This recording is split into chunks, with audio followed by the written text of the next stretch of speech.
Assalamualaikum warahmatullahi wabarakatuh. Hello everyone, my name is Anbar Salsabila. This is Mardia. And this is Isti Fajriyah. So, in this video, we are going to talk about children with emotional and behavior disorders. Or in Indonesian language, we can call it as tunalaras. Do you know what is tunalaras? The children with tunalaras are the children who have emotional and behavior disorders.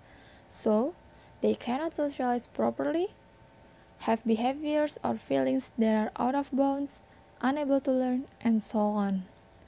The children with emotional and behavior disorders are difficult to accept in the social life, so they need guidance to make their emotion and behavior better.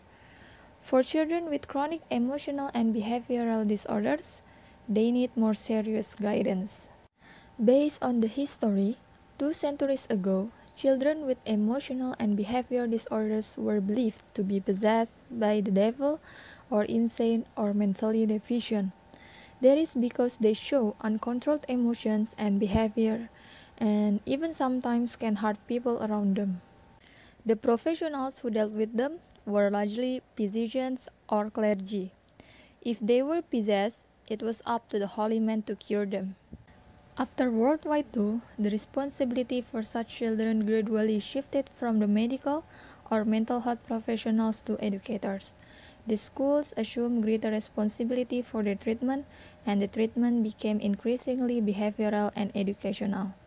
As we became aware of the power of ecological and social factors to influence children's development, treatment also included changing and improving their social and educational environment. The factors causing children with emotional and behavior disorders. The first factor is an internal factors, such as heredity or genetic, neurological, biochemical factors, or a combination of these factors. The second is family factors. The things that happen in the family environment can be a factor that causes children with emotional and behavior disorders, such as family relationships that are not harmonious, wrong parenting, negative attitude carried out by parents, and so on. The third is school factors. Several factors that cause chronic emotional and behavior disorders in school environment are the teacher being a negative role model, the compulsion to have high achievement, school discipline that's too tight, and so on. The last is socio-cultural factors. Daily life is bound by socio-cultural rules that provide limits on behavior. It can affect children with emotional and behavior disorders because they basically do have behaviors that cannot follow the existing socio-cultural rules. The grouping of children with emotional and behavior disorders. Children with emotional and behavior disorders are grouped into two. The first is the aspect of disorders or obstacle. The second is the condition, heavy mild, of children with emotional and behavior disorders. The aspect of disorders, there is emotional disorders and social disorders. The first is emotional disorders. Tunalaras with emotional disorders can be seen from the first. Children show over response to something that is not actually a threat. For example, fear that the object is less obvious. The second, children show fear of certain things that are in it and its surroundings. In general, children feel afraid of things like skulls, ghosts, and so on. The third, children show over-anxiety where it can subconsciously hurt themselves.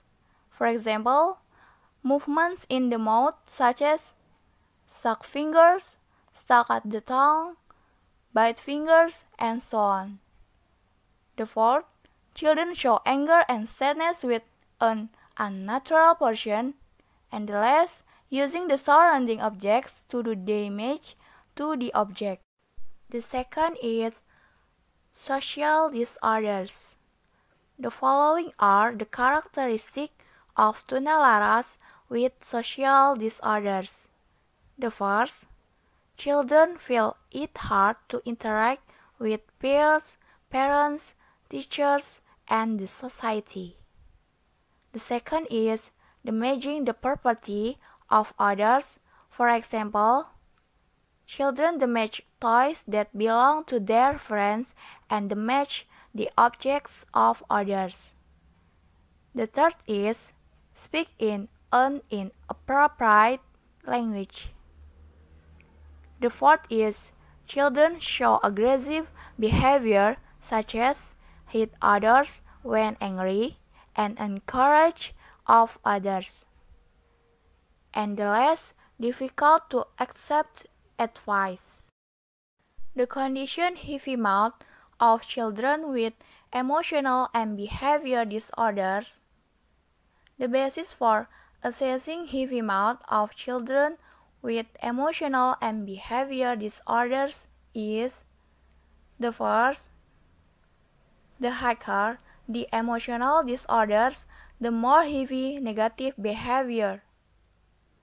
The second is the condition of children with emotional and behavior disorders is said to be more heavy if she or he doesn't feel regret every doing that deviates from the existing rules.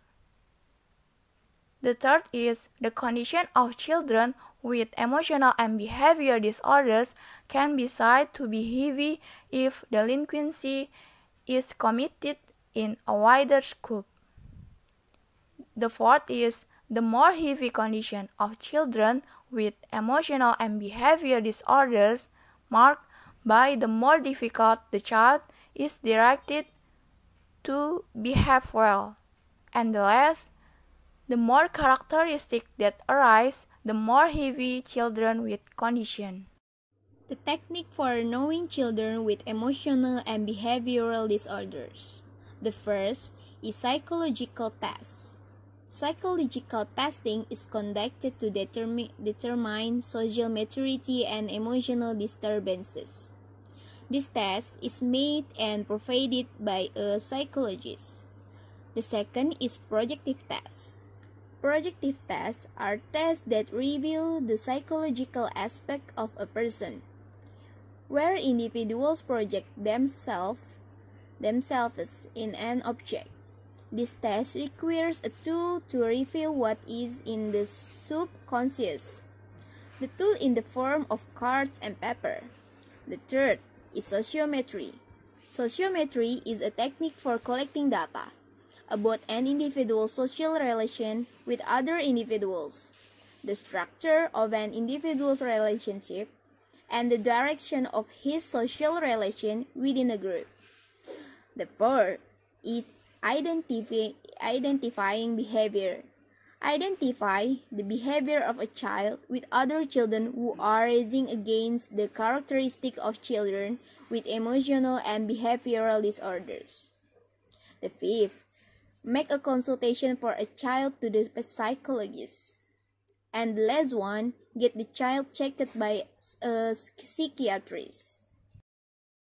Projective tests are divided into several types. Number 1. The Rorschach test is a personality test through a collection of abstract images that made of ink to provide an overall estimate of personality and whether or not psychotherapy should be given. Number 2. Thematic apperception test or TAT is done by giving several picture cards where the cards show a variety of emotional states. But for children, this test is called as the Children Apperception Test or CAT. CAT or Children Apperception Test is a test specifically designed for children aged 3 to 10 years. CAT cards place humans into animals with the assumption that easy children are younger and projecting animals than humans. The picture is designed to evoke fantasies related to eating and oral activities, rivalry between siblings, parent and child relationship, aggression, urination, and large exercise and other children experience. The child's personality assessment is based on how the child describes the picture card. Number 3. Image test of people. In this test, emotional problems can be seen from the picture of a man and woman met by children. This is the sample image of Rorschach and TAT or CAT test. The left image is an image of CAT and the below of it is the TAT. The difference between TAT and CAT is, for CAT's object is replaced to the animal's picture, while TAT's object is replaced to the human's picture. In the right image is the sample image of Rorschach test. The test is used abstract image. Okay everyone, this is the end of our presentation. If you have any questions about this topic, please write your questions in the comment section below. So, thank you for your attention. Don't forget to always wash your hands, stay safe, and stay healthy. Wassalamualaikum warahmatullahi wabarakatuh.